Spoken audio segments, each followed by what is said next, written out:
Restons debout juste un moment pour la prière. Inclinons la tête. Notre bienveillant Père Céleste, nous sommes vraiment un peuple privilégié ce soir de pouvoir contempler ton glorieux visage et de t'appeler notre Père. Sachant que nous sommes passés de la mort à la vie,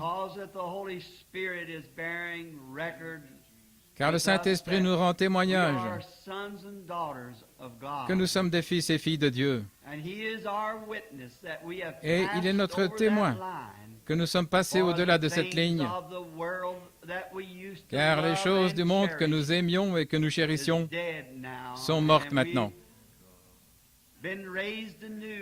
Et nous avons été ressuscités avec Christ, et nous sommes assis ensemble dans les lieux célestes en lui, nous réjouissant de sa présence. Combien nous te remercions pour cela. Et ce soir, en cette occasion, nous prions qu'il nous visite puissamment ce soir. Bénis cette petite église que nous aimons et cette grande fraternité, l'amour que nous avons pour son pasteur et pour tous les membres et pour tous ceux qui fraternisent avec nous ici dans cette réunion. Et nous prions, Père Céleste, que cette soirée soit un soir spécial et que nous nous souvenions longtemps de sa présence ce soir. S'il y en a ici ce soir qui ne connaissent pas le Seigneur Jésus comme leur sauveur personnel, puissent-ils le rencontrer ce soir, Seigneur? Celui qui est allé dans le désert chercher la brebis égarée, qui n'est pas encore retourné au bercail, accorde-le, Seigneur. Et qu'il y ait de la miséricorde dans le camp ce soir, car c'est ce que nous implorons. Au nom du Seigneur Jésus, nous le demandons. Amen. Vous pouvez vous asseoir.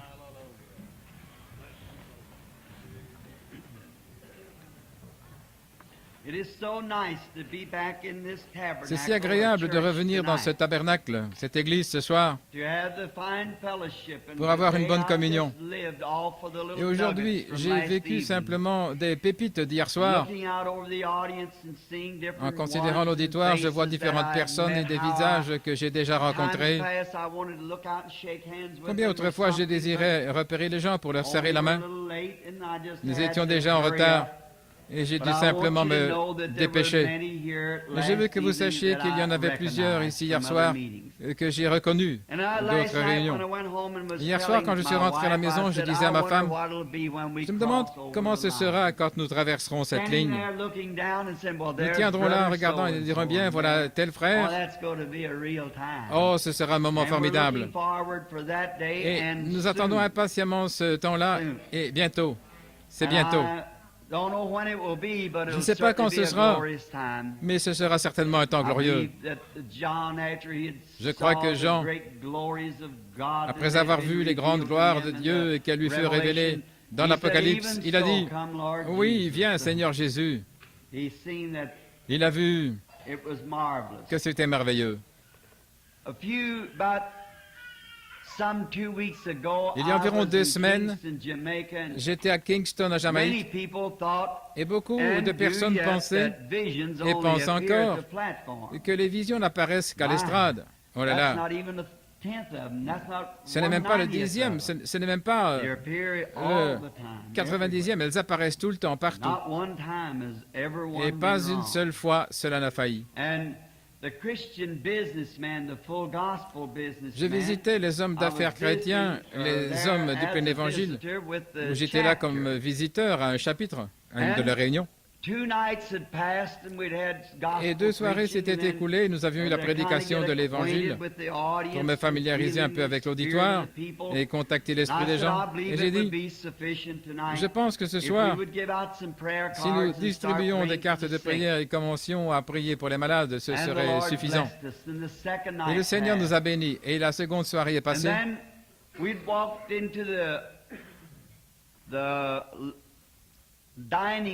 Ensuite, nous sommes entrés dans la salle de restaurant de l'hôtel Flamingo. On appellerait ça la cour ici, là nous étions. Et tout là, tout est fait à l'européenne. Quand vous payez votre loyer, vous payez votre nourriture. Tout est compris dans le loyer. Et nous prenions le petit déjeuner.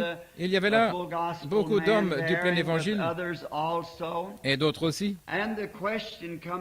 Et la question a surgi. Ces visions, disait-il, elles sont formidables. Ce serait merveilleux si elles apparaissaient n'importe où. Et j'ai dit, oh, bien sûr. Et j'ai dit, cela ne guérit personne. Si vous l'avez déjà remarqué, je demande aux gens, est-ce que cela aiderait-il votre foi pour croire en Dieu? Les visions ne guérissent pas. Christ l'a déjà fait. C'est simplement pour aider votre foi. C'est simplement quelque chose que Dieu a ajouté, une bénédiction qu'il avait promis d'envoyer, une confirmation des derniers jours. Nous y arriverons plus tard. Nous étions assis à table et j'ai dit, tenez, le Saint-Esprit est ici maintenant même. Et le frère Chakarian, la plupart d'entre vous le connaissent, frère Demos, c'est l'un de mes amis intimes, et frère Arganbright et tant d'autres, frère Sonmore, les présidents et les vice-présidents et les autres qui font partie des hommes d'affaires du plein évangile. Et j'ai dit, ce garçon qui vient, il est malade, le serveur, et il s'est tenu près de la table, et le Saint-Esprit se mit à lui parler et lui a dit, vous souffrez du cœur, votre femme aussi, elle est chrétienne, vous croyez, mais vous avez peur. Et il s'est mis à dire qui il était et tout à son sujet. Et cet homme a failli laisser tomber le beurrier dans mon assiette. Et il a dit, c'est absolument vrai. Alors je lui ai dit, non pas moi, mais le Saint-Esprit a dit ce qui n'allait pas avec sa femme à la maison. Et la prière qu'ils avaient eue ensemble ce matin avant de partir, et son intention était de venir me voir ce jour-là. Oh là là, il s'est presque évanoui. Et il a dit, je ne comprends pas comment ça se passe. Et j'ai dit, moi non plus. Tout ce que je sais,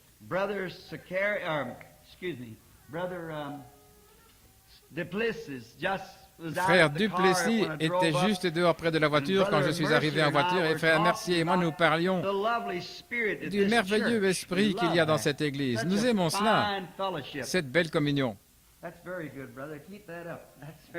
C'est très bien, frère. Continuez comme ça. Le frère, notre pasteur. C'est bien. Et nous parlions. Et il a dit, frère Branham, je pense que vous avez bien des durs. Non, ce qui m'étonne, c'est la grâce de Dieu. J'ai bien des fois épuisé sa miséricorde, mais je ne pourrai jamais épuiser sa grâce. Et j'en suis heureux. Et pendant que nous parlions ce matin-là à table, une jeune femme est passée alors avec des draps sur l'épaule, se rendant dans une des chambres pour faire les lits, et j'ai dit, eh bien, il y a une lumière suspendue au-dessus de cette fille. J'ai dit, faites-la revenir. Nous l'avons rappelée. Et le Saint-Esprit a commencé à lui dire tout ce qu'elle avait comme problème. Et elle n'était pas une chrétienne, pas une croyante du plein évangile, je pourrais dire. Elle avait fait une profession alors qu'elle était un enfant, et sa mère l'avait amenée à l'église, elle avait 12 ans, elle avait été baptisée, mais elle n'allait jamais à l'église. Et c'est pourquoi j'ai dit qu'elle n'était pas chrétienne. L'église ne fait pas de vous un chrétien. L'Église vous aide seulement à devenir chrétien. Elle vous aide à rester ce que vous êtes devenu en naissant. Elle vous aide à faire une expérience pendant que vous communiez ensemble avec des frères de la même précieuse foi. Et ainsi, pendant qu'on était assis là, j'observais, et frère Demos Chakarian m'a appelé. Il a dit, qu'est-ce qui se passe?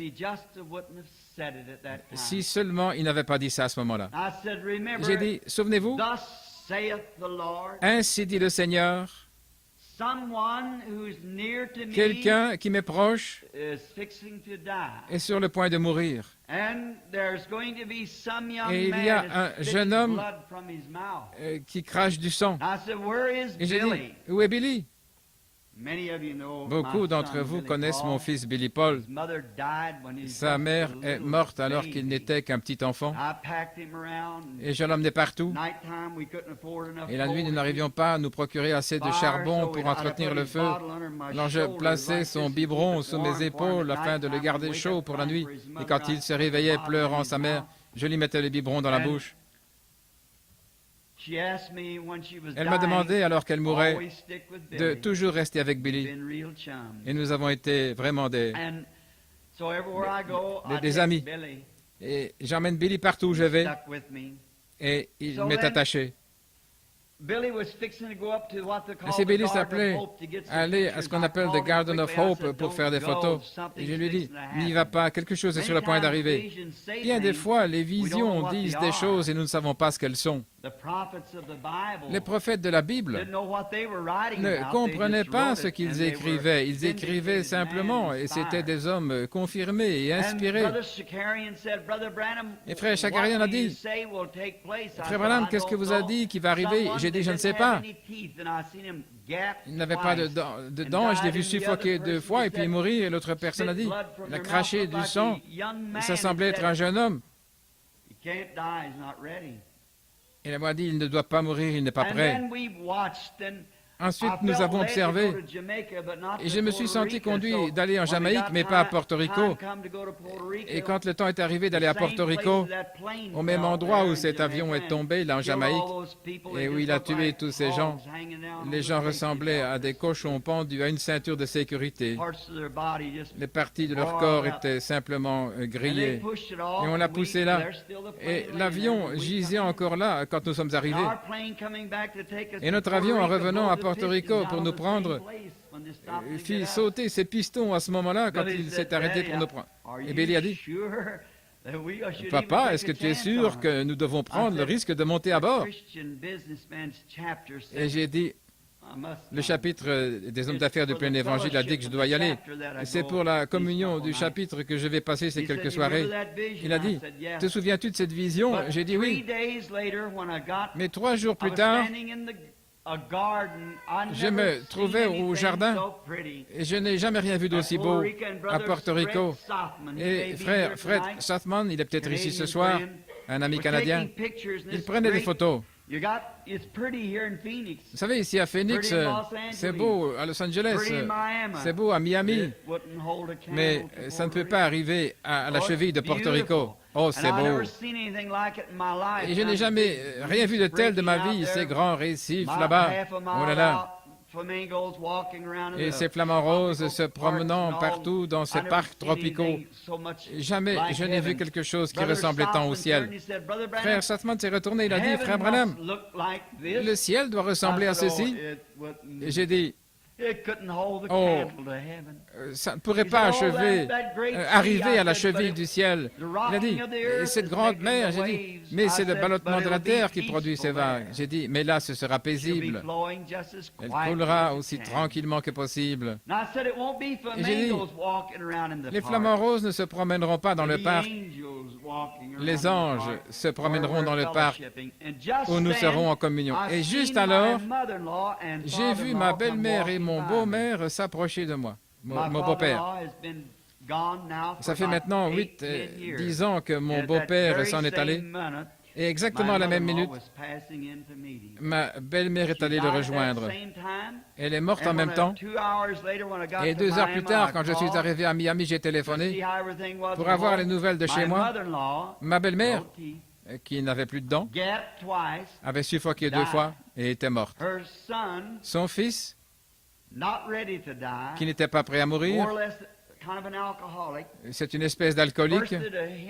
Une hémorragie a éclaté venant de son estomac et le sang jaillissait de sa bouche et de partout.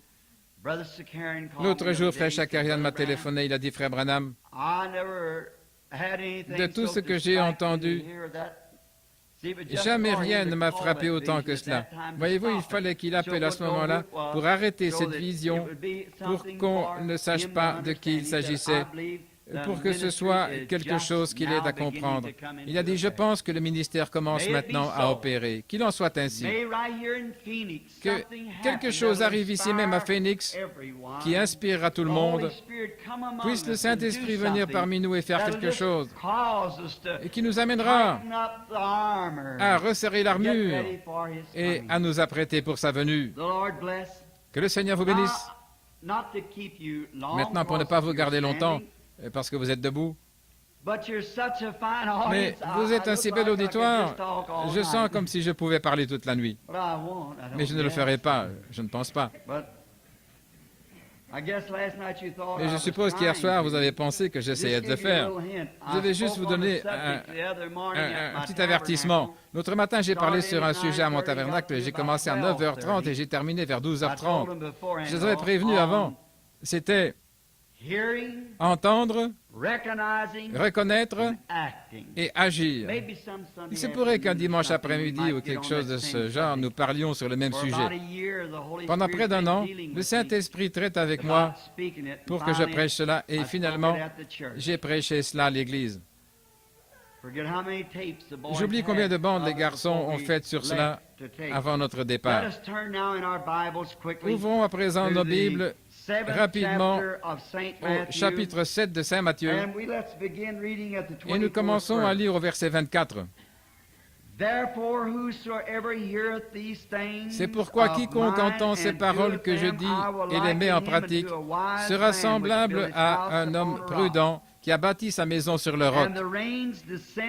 La pluie est tombée, les torrents sont venus, les vents ont soufflé et se sont jetés contre cette maison.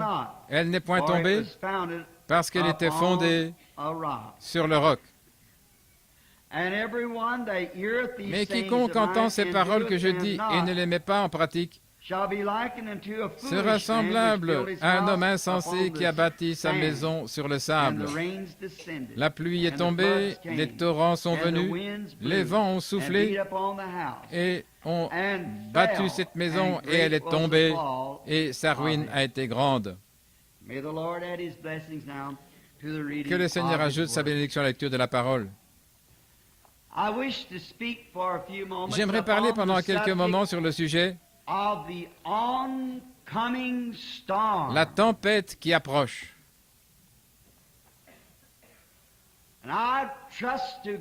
Et je fais confiance à Dieu pour que nous puissions nous abandonner au Saint-Esprit. Car tout le monde sait que je ne suis pas un prédicateur. Il y a des prédicateurs derrière moi ici. Je n'ai jamais été formé pour être un ministre. Et selon ma façon lente de parler, mais le Seigneur m'a donné autre chose à faire. Mais j'aime prendre mon temps afin de pouvoir expliquer ce que je sais au sujet du Seigneur et sa bonté et essayer d'en parler aux autres. Et maintenant, nous parlons ce soir sur la tempête qui approche et si avec les mots je n'arrive pas à exprimer ce que je sens dans mon cœur, je prie que le Saint-Esprit le révèle.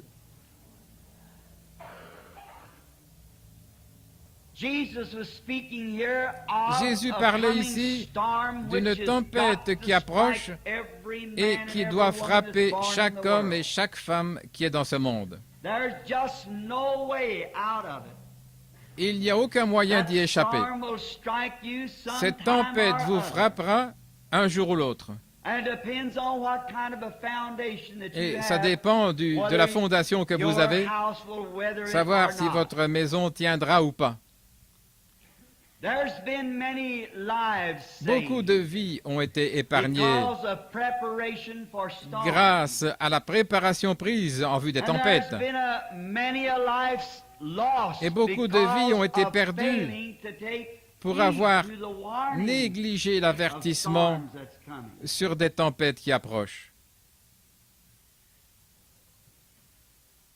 Il n'y a pas longtemps, on m'a raconté une histoire qui est arrivée, je pense que j'ai lu ça dans un journal,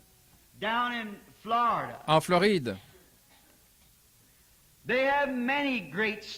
Beaucoup de violentes tempêtes balayent la Floride, des typhons venant de la mer amènent l'eau là au pâté de maison de la ville et balayent tout.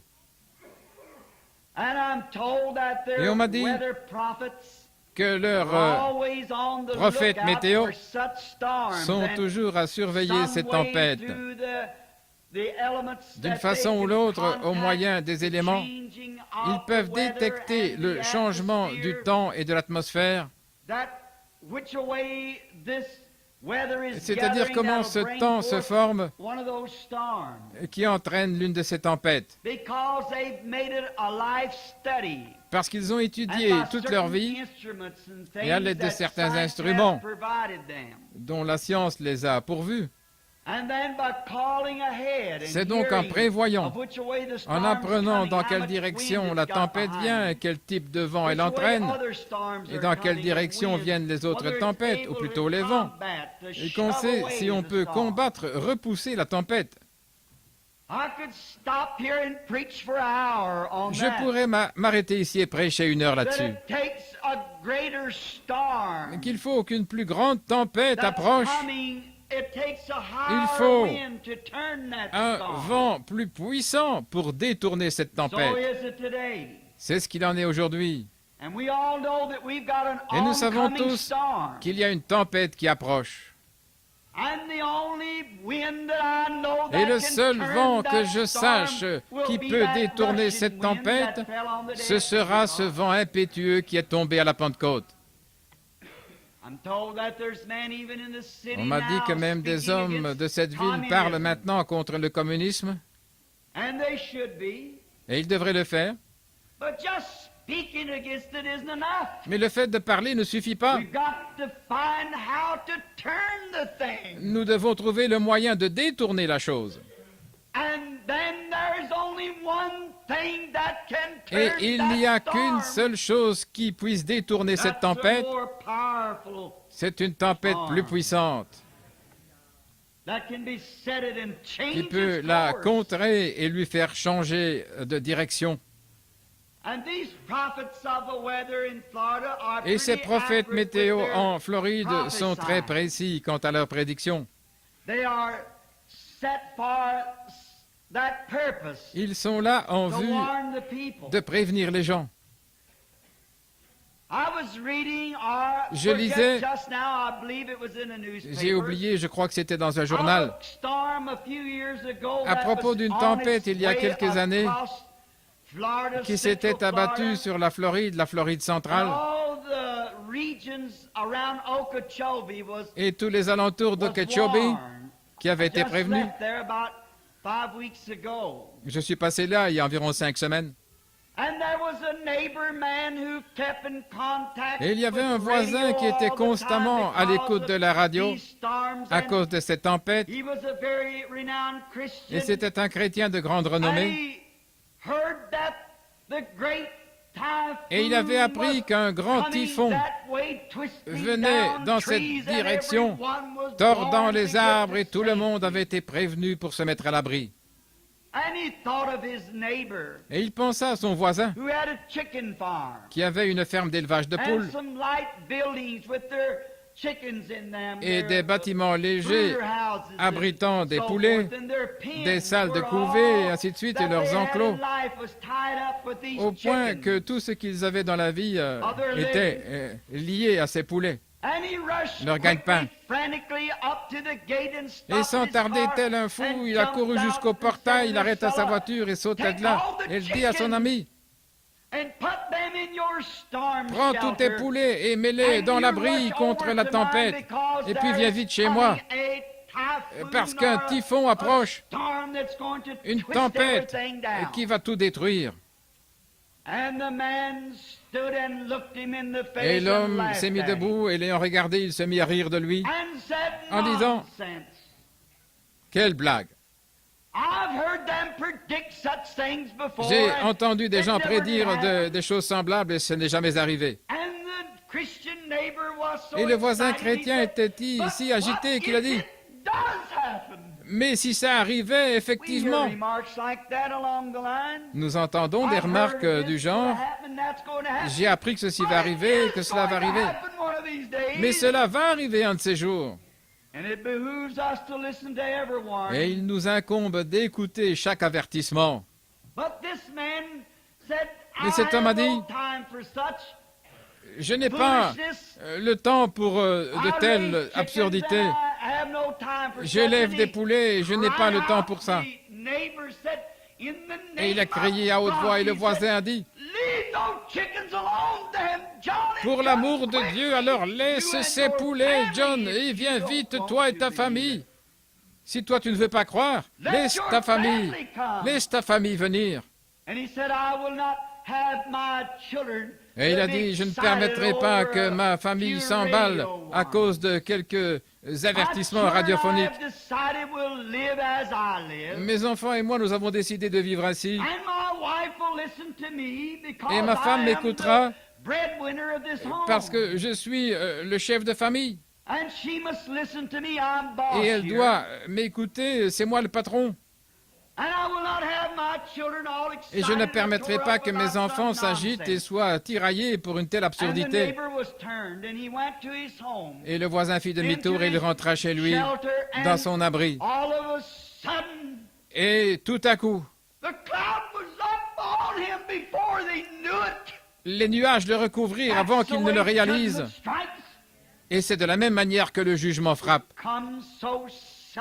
Il vient soudainement. Et vous vous demandez comment ça a pu arriver si vite. J'ai vu des hommes cruels qui jadis maudissaient Dieu tomber et s'écrier en disant « Comment peux-tu m'infliger un tel châtiment ?» Toute la fondation fut balayée de dessous lui en un instant. Ça vaut la peine de prendre garde aux avertissements. Il se peut que vous vous moquiez du messager. Il se peut que vous soyez même capable de le tuer. Mais vous ne pouvez pas tuer le message. Il ira malgré tout de l'avant. Le message de Dieu est éternel. Ses paroles ne failliront jamais.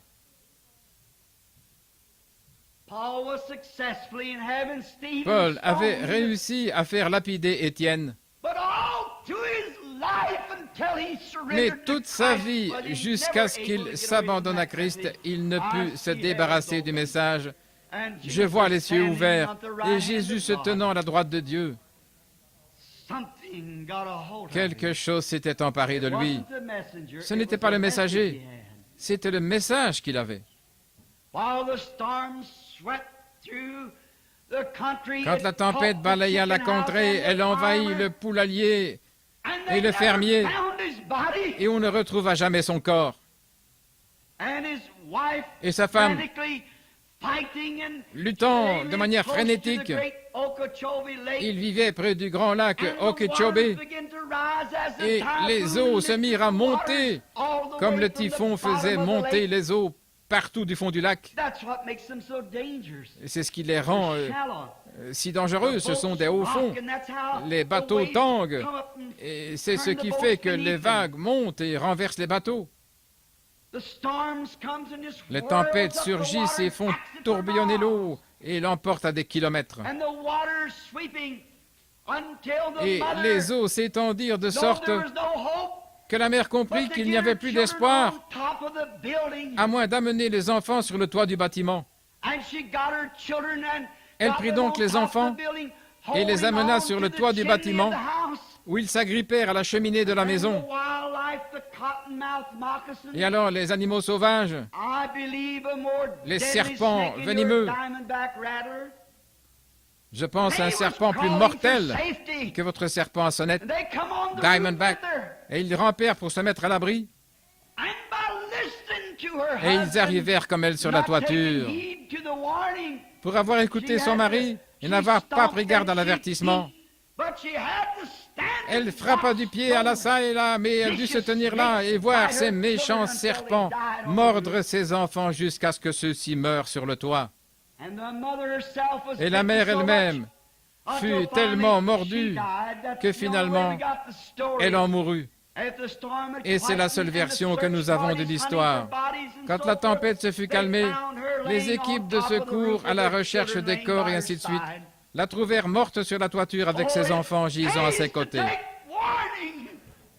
Oh, ça vaut la peine de prendre garde aux avertissements. La première chose à faire, avant qu'il y ait un avertissement, il faut qu'il y ait une préparation faite en vue de la sécurité.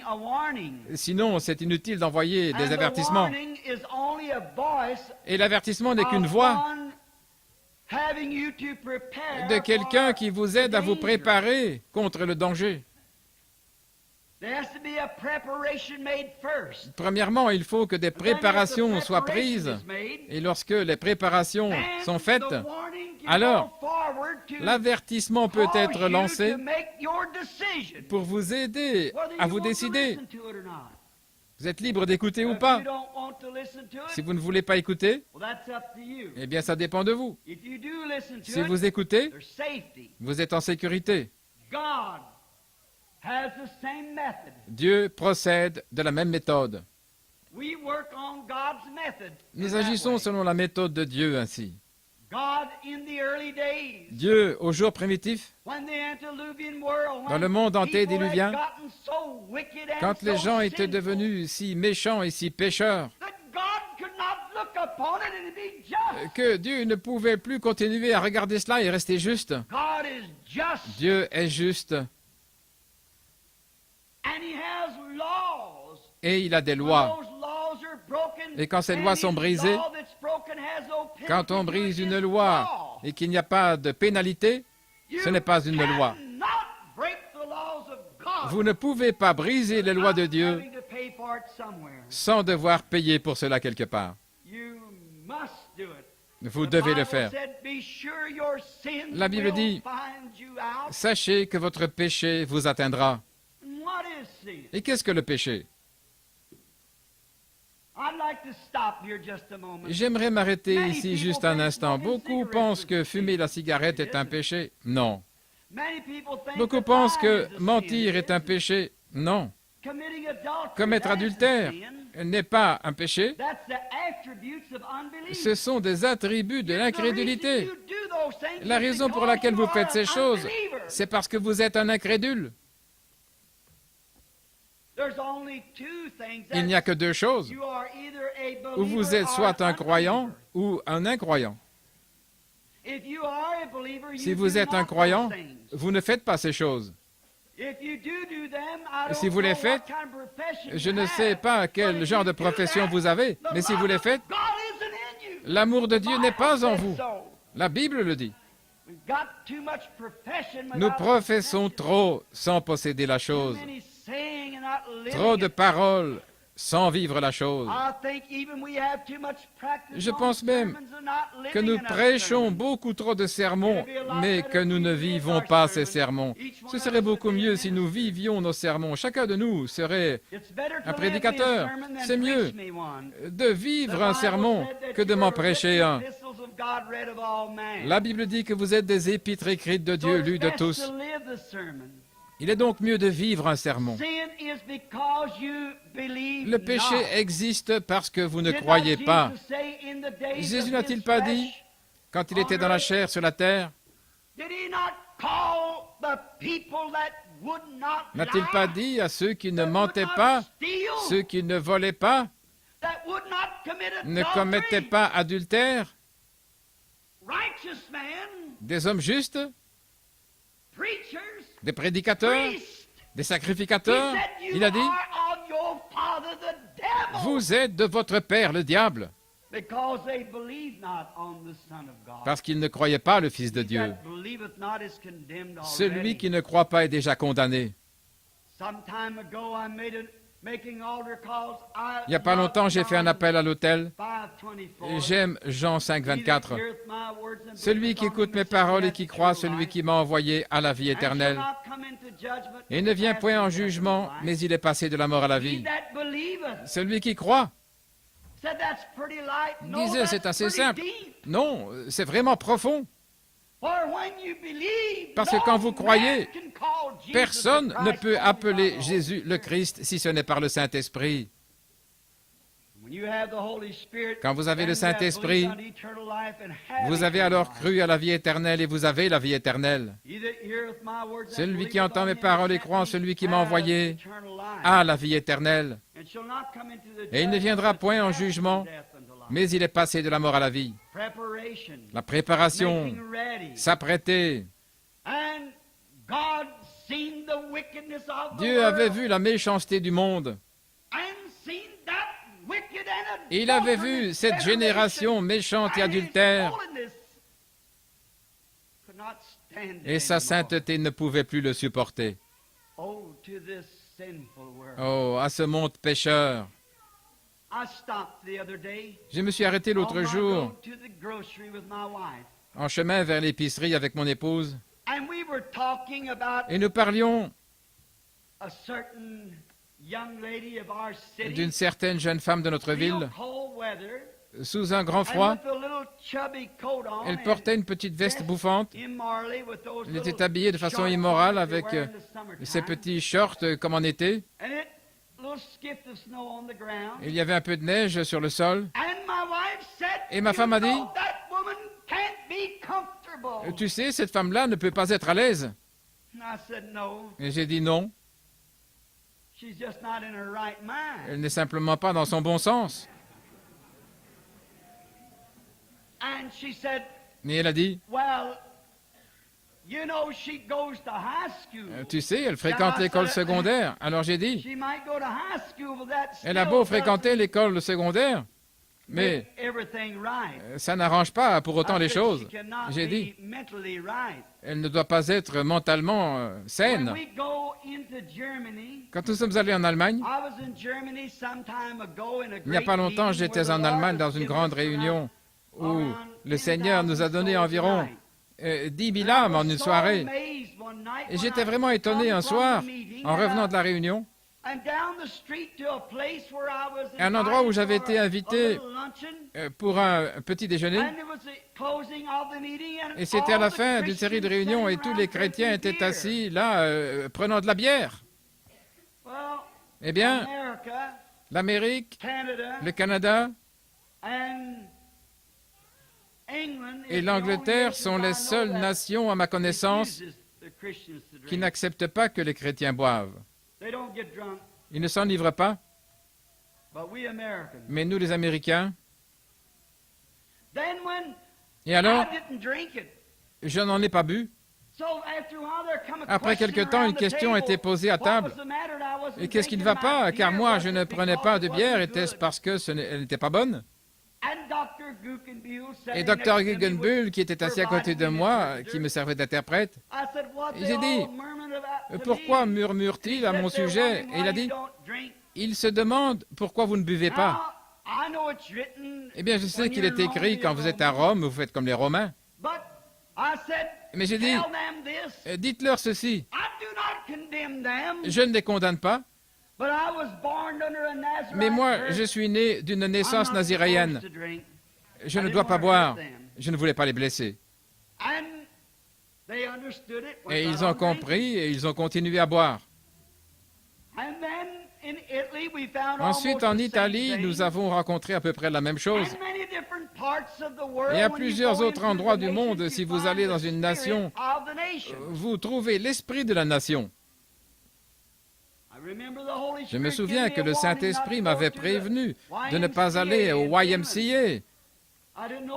En Finlande, je ne comprenais pas pourquoi. J'ai fini par découvrir qu'ils avaient là des femmes dans les bains des hommes. Je me suis abstenu d'y aller. Je ne voulais pas y aller avec le docteur Maninen et les autres pour nager. Et j'ai découvert que ces femmes frottaient le dos des hommes. Alors j'ai dit, ce n'est pas correct. Eh bien, il a dit, frère Branham, c'est exactement comme font vos infirmières aux États-Unis. Elles ont été formées pour cela.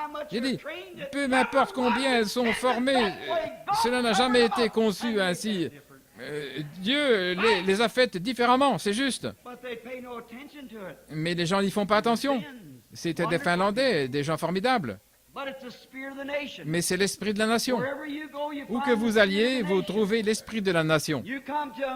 Et si vous arrivez en Amérique, alors vous l'avez vraiment là. C'est le pire de tous. Et ma femme m'a dit, eh bien, ces gens vont à l'église. Et je me suis souvent demandé pourquoi leur conscience ne se sentait pas condamnée. J'ai dit, ma chère épouse, laisse-moi te le dire, ils sont américains. Elle dit, tiens, et nous alors? J'ai dit, non, nous vivons simplement ici. Mais nous sommes nés d'en haut. Le Saint-Esprit de Dieu est venu sur nous. Nous sommes donc des pèlerins et des étrangers ici. Ceci n'est pas notre pays éternel, mais nous cherchons une cité à venir, celle dont l'architecte et le constructeur est Dieu. Par conséquent, quand vous naissez d'en haut, le Saint-Esprit descend de Dieu sur vous et cela change votre nature. Peu importe si votre sœur, votre mère, votre meilleure amie s'habille de telle manière, mais le chrétien, qui est né de l'Esprit de Dieu, est né d'en haut, et son esprit est d'un autre royaume. Oh, j'en suis si heureux. La simplicité du Saint-Esprit de Dieu. Suivez, regardez comment il se comporte. Il vous fait comporter. C'est ainsi qu'il en était au temps de Noé. Et Dieu en a eu tellement assez. Mais avant d'envoyer une tempête, détruire le monde entier, Dieu a pris des dispositions pour ceux qui voulaient rester en dehors. Et je peux voir Noé se tenir à la porte de l'arche, prêchant la justice. Oh, beaucoup ne voulaient pas l'écouter. C'était un peu comme aujourd'hui, les gens préfèrent le divertissement à l'évangile. Malheur à ces évangélistes d'Hollywood qui ont peur d'appeler péché ce qui est péché.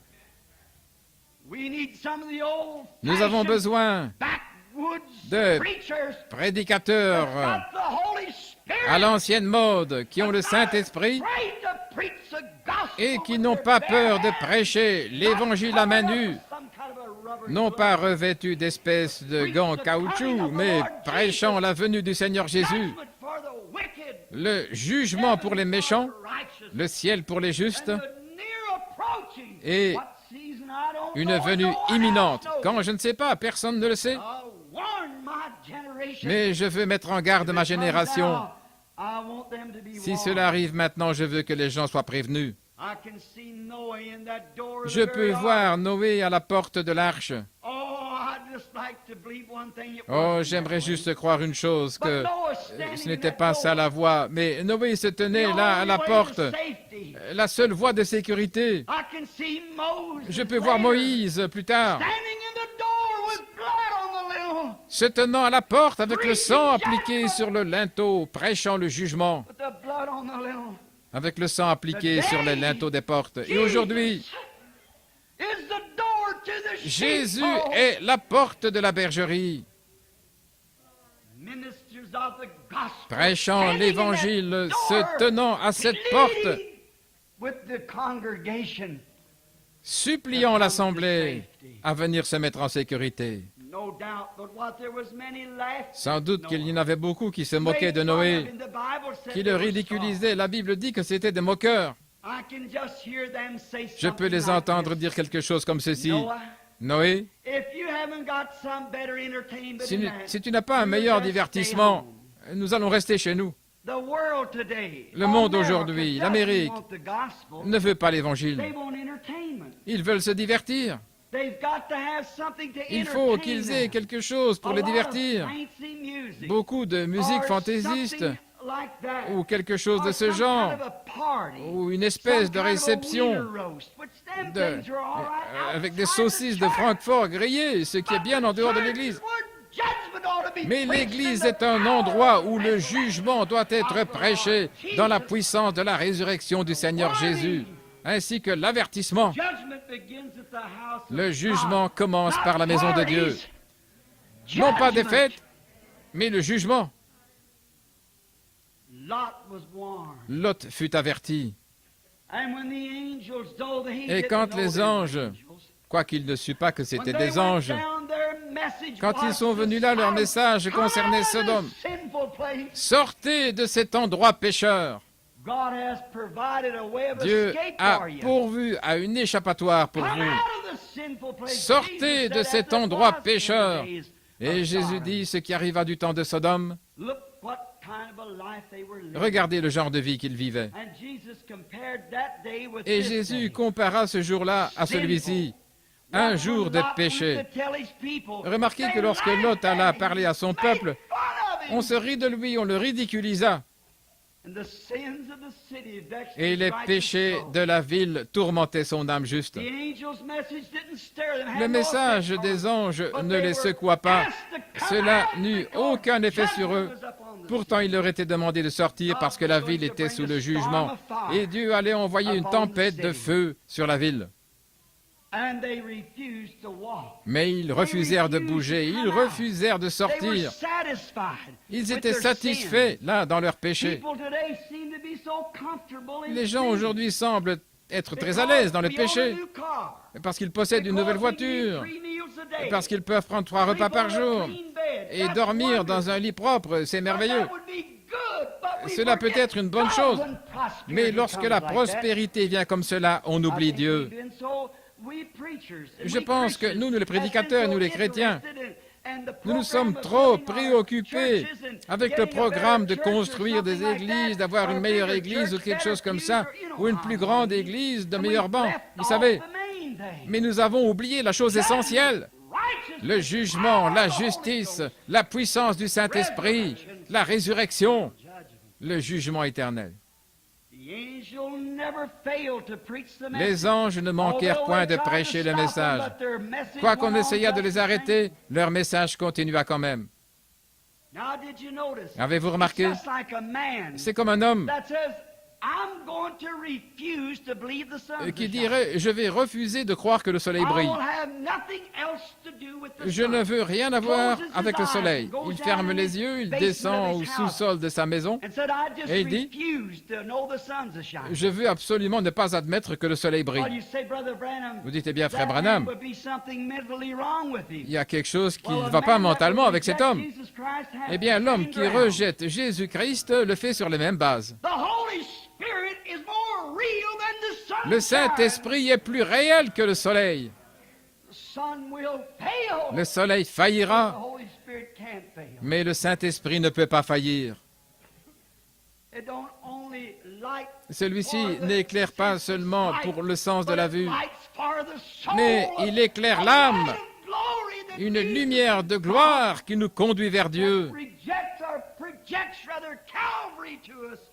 qui projette le calvaire pour nous et les souffrances du Seigneur Jésus, le jugement qui vient et l'échappatoire pour ceux qui veulent venir. Je préférerais être totalement aveugle physiquement que avoir ma vue spirituelle, plutôt que d'être totalement aveugle spirituellement et d'avoir ma vue physique. Je préférerais avoir la vue spirituelle. Remarquez. Qu'est-ce qui n'irait pas avec cet homme? Ceux-là, ses amis pourraient venir et dire Jim, John ou quel que soit son nom, tu es dans l'erreur. Sors de ce sous-sol sombre qui sent le moisi. Il pourrait se lever et dire écoutez, je suis satisfait de l'endroit où je me trouve. Il n'aime pas le bon soleil, il n'aime pas ses rayons qui guérissent, il n'aime pas sa beauté, sa chaleur pour sa vie. Il y a quelque chose qui ne va pas avec cet homme. Il en va de même de l'homme ou de la femme qui veut rester dans le monde des ténèbres, qui s'enferme dans le péché de l'incrédulité, en disant les jours des miracles sont passés, la guérison divine n'existe pas, il n'y a pas de Saint-Esprit. C'est parce que vous refusez de sortir de la moisissure et des fosses du diable et de l'enfer et du péché et de l'orgueil pour marcher dans la lumière de l'Évangile, laquelle vous apportera de la chaleur. Oh, que c'est réconfortant de voir les jugements approcher et d'éprouver ce sentiment de réconfort du Saint-Esprit. Je les entends parler de bombes atomiques et je pense à la chose qui est arrivée, une paix qui dépasse tout entendement. Eh bien, la bombe ne pourrait pas plus sortir du canon que nous soyons dans la présence de Jésus, ayant la vie éternelle. Nous, les gens âgés, serons rajeunis, jeunes à nouveau. Les bébés auront un certain âge, là où il n'y aura plus ni mort ni chagrin. Oh, que c'est merveilleux. Voulez-vous dire qu'un homme refuserait de sortir et d'entrer dans cela? Il y a quelque chose qui ne va pas. S'il ne reçoit pas la lumière du soleil, il devient finalement pâle. Il devient vraiment pâle. Et la maladie s'installe. C'est le problème avec le monde aujourd'hui. C'est le problème avec la plupart de nos églises. Nous devenons anémiques. Nous avons besoin d'une transfusion de sang. Pâle. Parce que nous faillissons. Notre santé spirituelle se détériore. Nous n'avons plus le zèle pour aller à la recherche des âmes, pour avertir les gens, pour gagner nos voisins, gagner nos amis, le laitier, le petit vendeur de journaux, quoi qu'il en soit. Gagner quelqu'un au Seigneur Jésus. Nous sommes pâles. Nous manquons d'entrer dans la lumière, ce qui est notre privilège. Nous manquons de croire dans la santé de Dieu par la guérison divine. La Bible me dit qu'il viendra un temps pour ceux-là qui ne sont pas dans cette merveilleuse lumière du Fils, où les oiseaux du ciel mangeront leur chair, des maladies qui sont en route, que les médecins ne seront pas arrêtés. Ce sont les fléaux de Dieu. Les médecins égyptiens, qui étaient de loin plus intelligents que les nôtres aujourd'hui, n'ont pas pu arrêter les fléaux de Dieu. Leurs devins et leurs imitateurs non plus. Il fallait Goshen et la puissance de Dieu pour garder son peuple sous le sang d'un agneau. Le Saint-Esprit est cette porte-là aujourd'hui. Le Saint-Esprit est cette sécurité aujourd'hui. J'ai assisté à une réunion il n'y a pas longtemps. Je suis en train de regarder ici un frère de couleur qui était assis là. Lui et sa femme, je suppose. Et je l'observe depuis que je prêche, il fait oui de la tête et il se réjouit de la réunion. Et cela me fait penser à quelque chose. Une fois, un garçon est venu à la réunion, et dès que la réunion fut terminée, il courut vers moi, et il dit, « Pasteur, c'était un du Sud, il dit, « Pasteur, je désire rencontrer le Seigneur Jésus ce soir. » Je tenais un service de guérison. Et j'ai dit, « Certainement, mon frère, je suis plus qu'heureux de te conduire à lui. » Et il dit, après avoir donné son cœur au Seigneur, il dit, « Je me demande, je pense que vous vous demandez pourquoi j'ai couru jusqu'ici de cette manière. » Il dit, « J'ai appris que vous étiez dans la ville et je suis juste venu voir, pour vous voir. » Il dit, « Je vais vous raconter mon histoire. J'étais presque un vagabond. Ma pauvre mère était une véritable chrétienne. Mes sœurs étaient des chrétiennes et j'avais un frère chrétien. J'étais le cadet de la famille, un enfant gâté dès le départ, car on me dorlotait et on était trop bon envers moi. Mais je ne faisais pas attention à ma mère, ni à ma famille pieuse. Je voulais devenir un vagabond, je voulais mener une vie virile. Je pensais qu'être chrétien, c'était plutôt une affaire de femmes ou des gens faibles. Et je suis devenu un cuisinier. Et j'étais très bon dans mon métier. Et il dit, sans savoir pourquoi, je désirais aller vers le nord. Et un jour, je suis entré là dans un camp là, de pâte à papier. J'étais fauché, j'avais plus d'argent. Et j'ai dit au contremaître, est-ce que vous auriez besoin d'un cuisinier?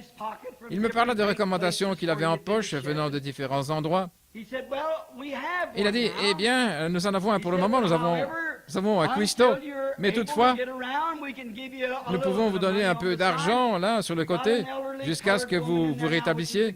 Pour le moment, nous avons là une femme de couleur, assez âgée, c'est une bonne cuisinière, mais vous pouvez parler avec elle, et peut-être qu'elle pourrait vous utiliser, et si elle le peut, nous pouvons vous donner un peu d'argent de poche jusqu'à ce que vous soyez rétabli. Il a dit que c'était son souhait, il a rencontré la vieille dame et qu'il l'aida pendant 2 ou 3 jours. Et il dit qu'un soir, il était couché là et il dit qu'il avait remarqué des éclairs qui traversaient la façade du mur. Et après un moment, il se demanda, y a-t-il quelqu'un dehors? Et il dit après un moment, et il entendit un grondement lourd, c'était un tonnerre. Et il dit qu'il entendit des voix à l'extérieur et on disait, vous savez, nous ferions mieux de retourner là où il y a les chevaux pour nous en occuper, car il est possible que nous ne restions pas ici très longtemps. Il dit qu'il ôta la couverture de sa tête, qu'il alla écouter au mur. Il y avait des éclairs et il aperçut son patron et le camionneur. Et il comprit, d'après leur entretien, qu'il y avait une tempête qui venait par les montagnes, ce que nous appelons là, dans la région du Nord, des vents du Nord, qui viennent brusquement sans avertir. Et on n'avait pas le temps de faire quoi que ce soit. Les montagnes sont très élevées et ça éclate tout d'un coup. Et il y avait des éclairs. Et il disait, vous savez, il se peut que nous ne soyons plus là. Après un certain temps, il disait, ça a l'air d'une terrible tornade qui arrive. Et alors il dit, je me suis mis à dire, eh bien, j'espère que ça ne frappera pas ici, parce que je sais que je ne suis pas prêt à partir. Quelquefois, vous attendez trop longtemps, vous savez. Et puis il dit quelques moments après, le vent se mit à souffler et les arbres commencèrent à se balancer. Et il dit qu'il prêta l'oreille. Il y avait une toile là entre lui et là où la vieille dame dormait. Et elle frappait sur cette toile en disant, fiston, et fiston. Et il a dit oui. Et elle dit, voudrais-tu venir à mes côtés? J'ai une lanterne allumée. Et il dit, je suis allé vers elle parce que j'avais terriblement peur. Et il dit, elle avait une lanterne posée sur une vieille caisse à savon. Et elle dit, j'aimerais te poser une question. Oui, madame. Et elle dit, es-tu prêt à rencontrer le Seigneur? Il dit, alors j'ai vraiment eu peur. J'ai dit non, madame. Eh bien, dit-elle, chérie, j'aimerais te dire quelque chose. Tu ferais mieux de te préparer maintenant. Parce qu'il se peut que tu doives le rencontrer là dans quelques minutes. Et elle dit, veux-tu t'agenouiller ici avec moi? Et nous nous sommes agenouillés à côté de cette caisse à savon. Il a dit, pasteur, je vais vous dire la vérité. J'avais trop peur pour prier. Les arbres cognaient contre ce bâtiment, il y avait des éclairs et les tonnerres faisaient rage. J'avais trop peur pour prier. Et je me suis mis à dire, Seigneur, aie pitié, et bang, la foudre. Seigneur, où suis-je? Et bang, la foudre tombait. Mais j'ai appris une leçon. Cette vieille dame sainte était restée aussi calme et insouciante que possible. Et elle lui parlait comme si elle le connaissait depuis qu'elle était enfant, comme si c'était son père. Elle n'était pas du tout inquiétée. Il dit, moi j'étais terriblement effrayé. Et finalement j'ai dit ces paroles, Seigneur, Si seulement tu me laisses vivre, et si je trouve un lieu où c'est plus calme, je viendrai à toi. Et il a eu une autre occasion, mais vous peut-être pas. Lorsque les jugements de Dieu commencent à se déverser, il n'y a plus de possibilité. Vous avez votre occasion maintenant. Ceci est votre occasion. La tempête était sur lui. Et il a dit, pasteur, est-il possible qu'un homme comme moi se cache dans cette sécurité, de sorte que lorsque la mort commencera à venir sur moi, je puisse entrer pour lui parler comme le faisait cette vieille chrétienne. Et j'ai dit, mon fils, le sang de Jésus-Christ qui avait fait d'elle ce qu'elle était peut faire de toi cela maintenant même. Je me tenais à côté de ma voiture, c'était un garçon bien habillé, cultivé et instruit, et il est tombé sur ses genoux dans cette cour boueuse. Et là, il a trouvé ce lieu de repos, ce refuge au temps de la tempête, ce roc dans une terre altérée. Vous n'avez pas à vous lasser tant que vous êtes dans ce rocher. Le rocher est le seul lieu où il n'y a pas de lassitude. Le roc est le lieu de satisfaction. Vous pouvez simplement vous installer et regarder dehors, étant tellement en sécurité. L'heure vient, il est là maintenant. Et le scellement est presque terminé. Où chaque homme et chaque femme sur la terre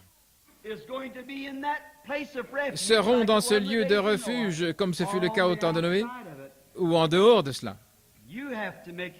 Vous devez prendre votre décision. Cette sécurité, c'est Jésus-Christ. Il est l'unique endroit, l'unique qui a la vie éternelle. Nul ne peut venir au Père si ce n'est par lui. Il est l'arche de notre sécurité. Le Saint-Esprit nous rend témoignage que nous sommes passés de la mort à la vie. Et lorsque nous regardons la tombe et nous savons que chacun de nous chemine vers là, nous voyons les journaux et la tempête qui approche.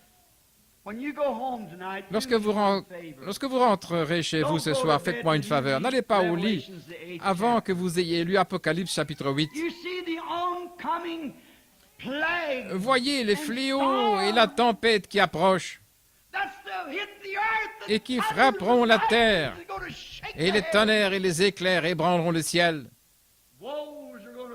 Les malheurs frapperont la nation. Les hommes pourriront dans leur chair. Les maladies les frapperont, dont les médecins ne savent rien. Mais rappelez-vous, avant que cela n'arrive, un scellement fut fait.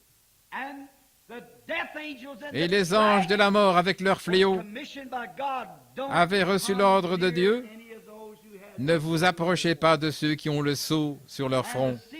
Et le sceau de Dieu, c'est le baptême du Saint-Esprit. Éphésiens 4:30 dit: n'attristez pas le Saint-Esprit de Dieu par lequel vous avez été scellés pour le jour de la rédemption. Peu importe combien l'arche tanguait, peu importe combien de fois les foudres s'abattaient sur elle, 10 000 tomberont à ta droite et des milliers à ta gauche, mais cela ne s'approchera pas de toi. Le Saint-Esprit. J'ai lu au sujet d'un cavalier au cheval pâle qui sortait là, il s'appelait la mort. Et le séjour des morts le suivait, un cavalier au cheval noir, avec une balance dans la main. Une mesure de blé pour un denier et 2 mesures d'orge pour un denier. Mais ne touchez point à mon vin et à mon huile. La Bible m'apprend que les jugements de Dieu approchent. La maladie, les troubles et le désastre frapperont les nations et que chaque nation va se disloquer. Tout était calme, mais le Seigneur Jésus dissipa l'obscurité de ses yeux et il saisit le maire de la ville et s'écria: je vois, je vois. Alors que des milliers de gens se tenaient là, des musulmans et tout le reste. Et je dis, Maintenant, qu'est-ce que l'arche de sécurité? J'ai lu dans votre journal l'autre jour, là où tous les petits oiseaux qui juchaient dans les rochers tout au long de la clôture et dans les grandes tours des bâtiments. Vous savez, l'Inde est un pays pauvre et les gens ramassent des pierres dans les champs et construisent des clôtures avec cela. Et les petits oiseaux font leur nid là dans ces pierres, dans les fissures et dans les trous. Ils y entrent et ils font leur nid pour s'abriter contre la pluie. Et puis le bétail dans l'après-midi, lorsque le soleil traverse le ciel vers l'ouest, eh bien le bétail se met à l'ombre de ces clôtures et de ces grandes tours pour se mettre à l'ombre. Mais pendant environ 2 jours, il se produisit une chose très étrange. Tous les petits oiseaux avaient pris leurs petits. Les petits oiseaux, leurs petits, tous ensemble, ils s'étaient envolés loin des murs. Et ils ne retournèrent même pas la nuit. Ils étaient partis là, au milieu du champ. Et le bétail ne put pas revenir de l'après-midi. Ils restaient loin des murs. Et ils se mirent ensemble. Et ils se tenaient si resserrés qu'ils faisaient de l'ombre les uns pour les autres.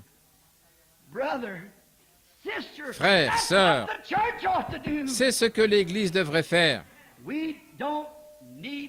Nous n'avons pas besoin de l'ombre de Babylone ou du modernisme aujourd'hui. Nous avons besoin des bénédictions les uns des autres, ensemble, de notre témoignage et de notre amour chrétien, ainsi que de la fraternité répandue dans notre cœur par le Saint-Esprit. C'est ce qui constitue l'ombre. Alors je peux tenir mon frère par la main et ma sœur par la main et savoir que nous sommes des citoyens du royaume de Dieu et que nous nous aimons les uns les autres et que nous prenons position ensemble pour cette grande cause, la cause de Christ. Que vous soyez méthodiste, baptiste, presbytérien, unitaire, bénitaire, trinitaire ou quoi que ce soit, cela n'a pas de différence. Aussi longtemps que le sang de Jésus-Christ nous purifie de tout péché et que nous ayons communion les uns avec les autres, c'est ce que nous voulons. La fraternité, la communion. Ils restèrent dans les champs, ils ne voulurent pas se tenir à l'ombre des murs. Les gens trouvaient ça étrange. C'était quelque chose d'étrange. Qu'arriva-t-il? Tout à coup, il survint un tremblement de terre qui fit écrouler les murs par terre. Si les petits oiseaux s'y trouvaient, eux et leurs petits seraient comme cette femme avec son mari et ses enfants à Miami, ou plutôt à Okeechobee. Ils seraient morts lors de l'écroulement des murs. Si le bétail s'était tenu dans les environs pour s'appuyer contre ces murs, ils auraient péri avec ces murs. Et ça s'est passé il y a 3 ans. J'ai la coupure du journal. Non, c'est Tommy Nickel qui la détient maintenant pour le magazine Voice des hommes d'affaires du plein évangile. Dans les journaux, ils disent les oiseaux regagnent leur lieu, le bétail quitte le champ. Si Dieu, au temps de Moïse, au temps de Noé, peut avertir le bétail et les oiseaux pour qu'ils entrent, se mettre en sécurité dans l'arche, la destruction allait arriver, elle était imminente, la tempête. Il est encore le même Dieu ce soir. Il aime toujours le bétail et les oiseaux. Et s'il a fait un chemin pour que l'oiseau et la vache échappent à la colère du jugement, combien plus a-t-il pourvu un moyen pour vous et moi, qui sommes les rejetons de sa création, combien plus a-t-il fait un chemin pour échapper? Nous sentons le Saint-Esprit tirailler sur notre cœur. L'heure vient. Nous voyons les ombres de l'âge atomique. Nous voyons les ombres de l'âge de l'hydrogène. Nous voyons les nations se disloquer. Israël qui se réveille. Les nations se disloquent. Israël se réveille. les signes que les prophètes ont prédits. Le jour des gentils est compté, encombré d'horreur. Retournez, ô dispersés vers les vôtres. Il en est ainsi aujourd'hui. Tous, vous connaissez le vieux cantique de Haywood. Le jour de la rédemption est proche. Les cœurs des hommes défaillent de peur. Soyez remplis de l'esprit, que vos lampes soient préparées et claires. Levez les yeux, votre rédemption approche. Les tempêtes viennent. Il y a un lieu de refuge béni, c'est en Christ. Inclinons la tête un instant. J'aimerais que vous pensiez sérieusement et solennellement. Avez-vous déjà trouvé ce lieu de refuge béni contre la colère? Rappelez-vous, il n'y a pas deux lieux de refuge, il n'y en a qu'un seul. Il se peut que vous soyez un bon membre d'Église. Je n'ai rien à dire contre cela. Mais si c'est tout ce que vous avez, et que votre vie n'est pas semblable au livre des Actes, si le Saint-Esprit que vous professez avoir ne vous fait pas vivre comme ils ont vécu dans le livre des Actes, et que votre vie pourrait écrire un nouveau livre des Actes, alors vous feriez mieux d'écouter l'avertissement. Si la première vigne a produit une église pentecôtiste, la seconde vigne, ou plutôt la deuxième branche sortie de la vigne, produira une autre église pentecôtiste avec une expérience pentecôtiste portant les mêmes fruits que la première église. Est-ce que vous demeurez dans cette présence bénie et sacrée du Seigneur? Êtes-vous passé de la mort à la vie? Ou bien vous reposez-vous sur une émotion, un état psychologique ou un discours intellectuel? Ou bien demeurez-vous constamment dans sa présence, portant les fruits de l'Esprit dans votre vie? La longanimité, la bonté, la douceur, l'amabilité. Pouvez-vous supporter quelqu'un qui vous critique et l'aimer au point de prier pour lui dans votre cœur? Ou bien est-ce que c'est une petite prière égoïste? Oh Seigneur, je sais que je devrais prier pour lui, mais... Oh non, frère. Cette douceur, cet amour de Dieu. Oh, inonde mon âme. Ô Saint-Esprit, inonde mon âme. Si vous n'avez pas trouvé ce lieu de sécurité, mon frère, un jour j'effectuerai ma dernière visite à Phoenix. Il se pourrait que ce soit celle-ci, je ne sais pas. La dernière fois où l'Évangile sera prêché du haut de cette chair, je ne sais pas. Nous approchons tellement du temps de la fin. Israël est retourné dans sa patrie. Le dernier signe qui avait été donné. L'autre soir, je regardais un film dans lequel, à leur retour, ils descendaient leurs estropiés des bateaux. Et on leur demandait, « Êtes-vous revenus dans la patrie pour mourir ?» Et ils répondaient, « Non. Nous sommes revenus pour voir le Messie. » Ne vous en faites pas, le figuier donne ses bourgeons. C'est là le dernier signe.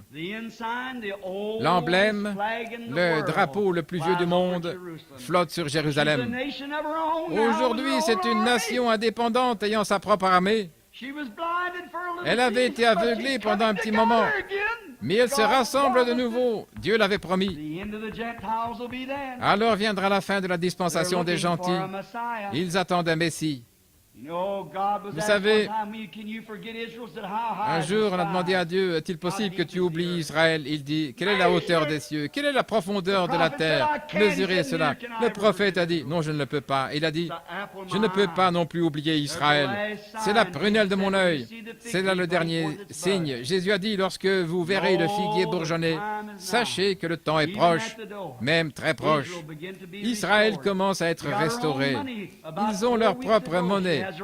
Il y a 4 semaines, ils ont leur propre monnaie.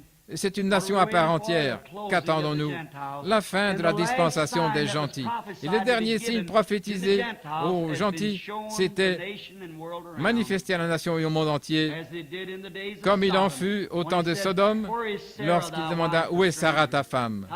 Comment un étranger avait-il su que c'était Sarah? Comment savait-il que son nom était Sarah et que c'était la femme d'Abraham? Et Sarah rit là derrière dans la tente et l'homme dit, pourquoi Sarah a-t-elle ri? Et Jésus dit, lorsque ceci arrivera, le temps est proche. On l'a déjà vu, c'est passé. Ce qui suit, c'est le jugement. Êtes-vous dans ce lieu de refuge béni, mon ami? Que Dieu soit miséricordieux. Si vous n'y êtes pas et que vous aimeriez qu'on se souvienne de vous dans la prière, levez la main et dites, Frère Branham, priez pour moi, partout dans le bâtiment. Que Dieu vous bénisse, et vous, et vous. C'est bien. Que Dieu vous bénisse. Quelqu'un d'autre, souvenez-vous de moi, Frère Branham. Que Dieu vous bénisse, frère. Que Dieu vous bénisse, sœur. Que Dieu vous bénisse là au fond. Que Dieu vous bénisse, jeune dame. Oui, que le Seigneur vous bénisse. Quelqu'un d'autre, levez simplement la main. Dites, Frère Branham, qu'est-ce que ça signifie? Que Dieu vous bénisse, que Dieu vous bénisse. Qu'est-ce que ça signifie, Frère Branham, lorsque je lève la main? Savez-vous que selon la science, vous ne pouvez pas lever la main? S'il n'y avait pas de vie en vous, vous ne pourriez pas le faire. La science ne sait pas ce qu'est la vie. Ils savent que c'est la vie, mais ils ne savent pas ce que c'est. Ils ne peuvent pas la fabriquer. Qu'est-ce que c'est? La science dit que la pesanteur retient vos mains vers le bas, de même qu'elle retient vos pieds au sol. Mais vous avez un esprit en vous. Et cet esprit, quelque chose est près de vous. Jésus a dit, « Nul ne peut venir à moi, moins que le Père ne l'attire premièrement. Et tous ceux que le Père m'a donnés viendront à moi. » N'êtes-vous pas heureux ce soir de savoir que Dieu peut traiter avec votre cœur? Qu'il y a là une petite voix qui dit, « Viens te mettre en sécurité. » Il a dit, « Je ne mettrai pas dehors celui qui vient à moi. » Qu'est-ce qui a dû se passer? Vous avez dû avoir quelque chose à côté de vous qui vous a dit, tu es dans l'erreur. Il se peut que vous soyez un membre d'église, mais vous êtes dans l'erreur. Vous n'avez pas encore reçu le Saint-Esprit. Vous n'êtes pas dans l'arche. Comment entrons-nous dans l'arche? On n'y entre pas. Comment y entrer? Par un seul esprit. Nous sommes tous baptisés dans un seul corps. Tous les croyants sont baptisés pour former un seul corps. Comment? Par le Saint-Esprit. Et voici les signes qui suivront ceux qui auront cru. Nous y voilà dans le corps, en sécurité. Si vous n'y êtes pas, ne laissez pas Satan vous mépriser ce soir au point de vous empêcher de lever la main. Eh bien, qu'est-ce que cela fait? Cela a brisé toute loi scientifique lorsque vous avez la main. Cela montre que vous avez pris une décision, quelque chose de plus grand que la science.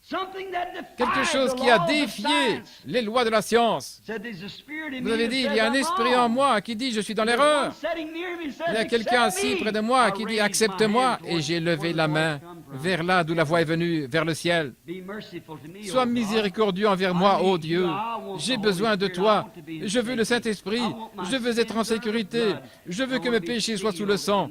Je veux être scellé dans le corps de Christ, afin que je me sente à l'aise, que je puisse bénéficier des rayons de la guérison, que je puisse bénéficier des rayons de la guérison divine dans mon âme, une guérison physique dans mon corps, jouir de la marche avec l'agneau chaque jour, en sécurité. Peu importe ce que dit le journal, les journaux, moi j'ai appris par un grand journal appelé la Bible que je suis en sécurité. Peu importe ce qui arrive, je suis toujours en sécurité. Si la mort me prend, ceux qui sont en Christ, Dieu les ramènera avec lui à sa venue.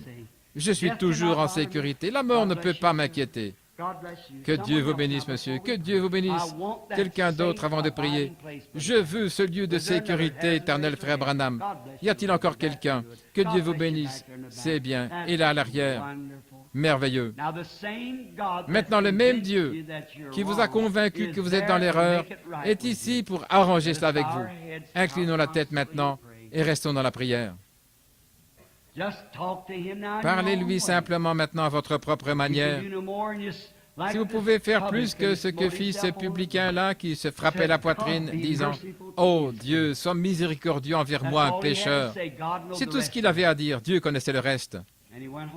Et il rentra chez lui justifié. Puissiez-vous aller de la même manière ce soir, étant à l'abri de la tempête. Notre Père céleste, ces quelques paroles désordonnées et décousues, juste comme j'étais conduit à les dire, Seigneur, et je prie que d'une manière ou l'autre, comme le petit garçon qui répétait l'alphabet et qui disait que c'est tout ce qu'il pouvait faire et que toi tu connaissais les mots et que tu pouvais mettre les lettres en ordre. Tu as vu la simplicité de son cœur. Oh Dieu, baisse ton regard sur mon pauvre cœur ce soir et vois la simplicité de mon cœur. Et le message a été apporté, Seigneur, dans l'amour et dans la douceur, afin que les gens trouvent le repos que tu m'as donné à moi et à des milliers d'autres, afin qu'ils connaissent Jésus, l'unique sauveur de leurs âmes, afin que lui les conduise vers Dieu notre Père et qu'il soit mis en sécurité dans son sein, là par son côté fendu, et qu'il l'accepte et soit épargné du jugement. Et beaucoup ce soir, Seigneur, oui, beaucoup ont levé la main. Que puis-je faire d'autre, Seigneur, sinon leur dire de croire? Et s'ils croient et qu'ils ont été sincères, il est impossible qu'ils manquent de recevoir la vie éternelle en cette heure. Car tu as dit, celui qui entend mes paroles, c'était les tiennes, Seigneur. Peut-être pas correctement assemblés, mais c'était toi. Et peut-être l'as-tu fait pour ceux qui ont levé la main, Seigneur, car tu as dit, nul ne peut venir à moi, à moins que je ne l'attire. Et celui qui vient à moi, je ne le mettrai pas dehors, mais je lui donnerai la vie éternelle, et je le ressusciterai au dernier jour. Nous savons, Éternel, que c'est toi. Ils ont levé la main, ils te veulent. Et maintenant, Père, remplis leur cœur de bonté et de miséricorde et du Saint-Esprit. Puisse ceci être une soirée qu'ils n'oublieront jamais, car c'est le soir où ils auront reçu Jésus-Christ comme leur Sauveur et où ils ont été remplis du Saint-Esprit.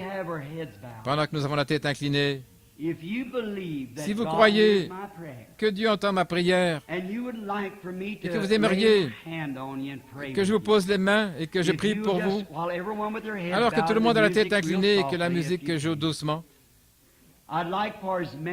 j'aimerais le faire pour tous ceux qui veulent venir ici et qui veulent accepter ce grand message du salut et le Saint-Esprit, et qui diront, Frère Branham, je veux m'avancer maintenant même pour confesser que j'étais dans l'erreur, mais je veux que le Saint-Esprit me pardonne et qu'il soit doux envers moi maintenant et qu'il me procure la paix quand le moment des secousses viendra. Vous savez, tout ce qui peut être ébranlé le sera maintenant, mais nous recevons un royaume inébranlable.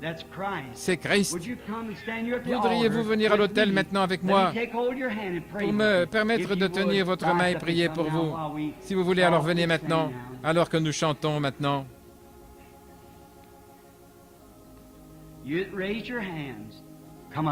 Vous qui avez levé la main, avancez-vous maintenant, juste à l'autel, alors que nous chantons.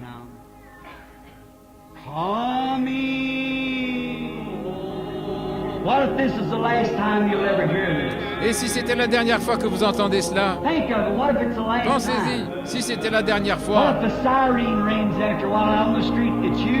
l'instant où la sirène sonne dans la rue, et si c'était vous que on vient chercher le corps, et 2 heures du matin, vous appelez le médecin, si c'était une crise cardiaque, jeune ou vieux, venez maintenant dans la zone de sécurité, parce que vous allez devoir vous tenir au dernier jour.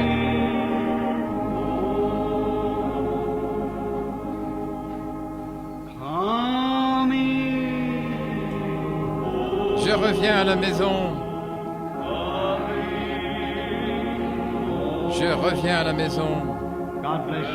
Que Dieu vous bénisse.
Won't you just raise up and come down with these others standing around the altar here?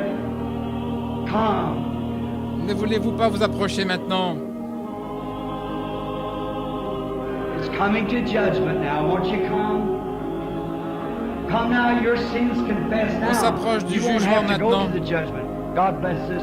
Venez maintenant confesser vos péchés. Vous n'aurez pas à passer par le jugement. God bless you, young lady. Que Dieu vous Come right bénisse. on down. Come, sir.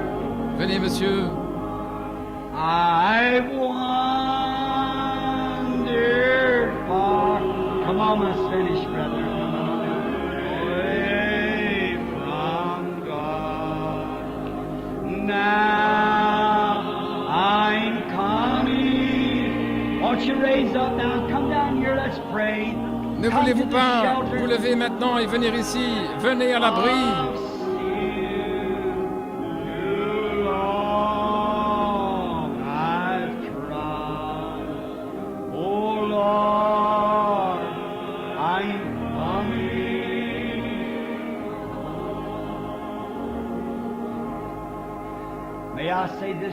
Puis-je dire ceci pendant que l'orgue continue à jouer? Le message de ce soir est un message d'amour, de grâce et d'avertissement.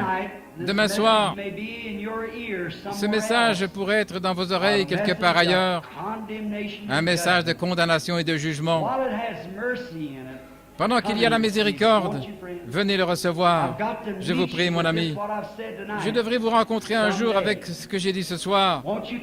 Que cela témoigne de la miséricorde pour vous. Pendant que nous chantons encore une fois, maintenant, je reviens à la maison. Juste un instant.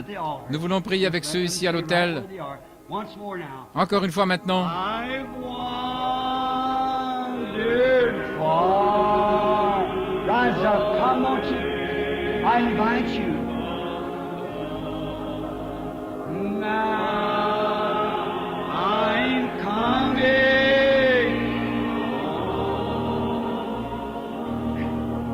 The path of sin too long I've trod.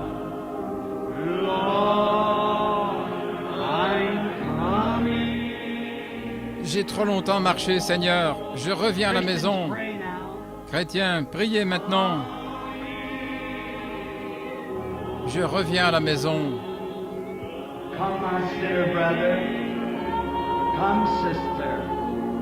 The purchase of his blood to whom Christ died for. Won't you come now? Venez, mon Let me frère, ma persuade sœur, you vous this qui avez été great acquis hour par son sang. when judgment is hanging over the Vous, pour qui doors Christ est of mort. the nation, the doors of Ne the voulez-vous pas world. venir maintenant? Won't you come? Permettez-moi de vous persuader. I plead with you in Christ's stead. Le jugement est à la Come porte to de la Christ nation. while you can. Ne voulez-vous pas venir? Let it be mercy, not judgment. Que ce soit la miséricorde et pas le jugement. Now let us hum it. Maintenant, fredonnons cela.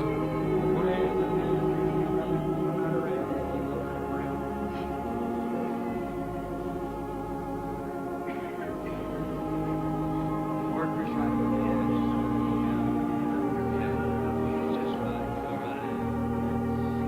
Will there be some more just a moment while we're waiting here now? Y en aurait-il If the encore ones are juste un taking their instant? places around those, Pendant que nous isn't it a attendons ici sweet maintenant, time? I don't n'est-ce pas know. un doux moment? It may Je ne just sais be pas. me, but I just feel so Il se good peut que right je now. sois seul à le sentir, mais je me This is sens what si I bien en ce long. moment même. This is what I love.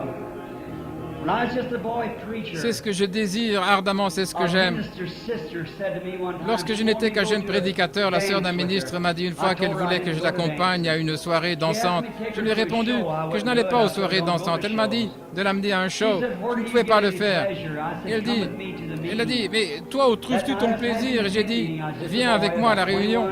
Et ce soir-là, je tenais une réunion sous tente. Je n'étais qu'un garçon d'environ 21 ans.